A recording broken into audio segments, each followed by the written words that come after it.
Le Canada joue un rôle majeur dans SARSAT, un système international de recherche et sauvetage assisté par satellite. Depuis le début des années 1980, le Canada, les États-Unis et la France opèrent SARSAT en coopération avec la Russie et son système COSPAS. La compatibilité entre SARSAT et COSPAS permet aux pays participants d'avoir recours aux deux systèmes en cas d'alerte de détresse.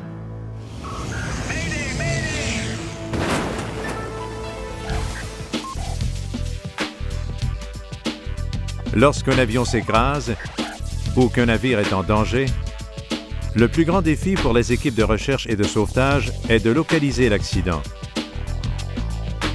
Le vaste territoire, l'habitat dispersé, la géographie variée et le climat inhospitalier du Canada ont rendu difficile et coûteuse la localisation rapide des aéronefs et des navires manquant à l'appel.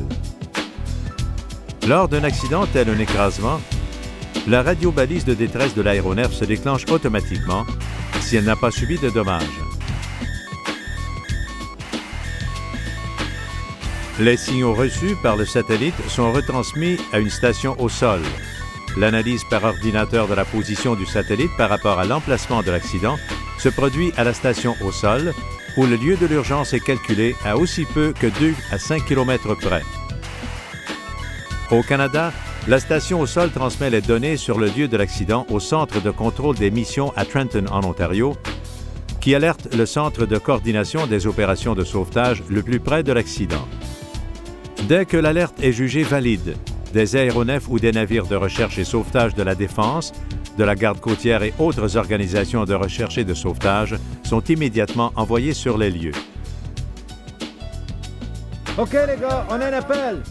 Au Canada, le ministère de la Défense nationale commandite et gère SARSAT. Le ministère de la Défense est aussi responsable des activités de recherche et de sauvetage en coopération avec la Garde côtière canadienne. Le Centre de recherche sur la communication d'Industrie Canada a participé à la conception de SARSAT. De plus, des entreprises canadiennes de haute technologie se sont avérées d'importants fournisseurs du programme SARSAT depuis ses débuts. La tenue à jour du système relève maintenant du ministère de la Défense nationale. Au cours de ces 20 premières années, le système COSPAS SARSAT a été directement responsable du sauvetage de plus de 14 000 personnes à travers le monde. On estime que 10 % d'entre elles se trouvaient au Canada. Le ministère de la Défense nationale est fier de son rôle d'avoir fait reconnaître le Canada comme partie importante et intégrante de cette initiative internationale qui vise à sauver des vies.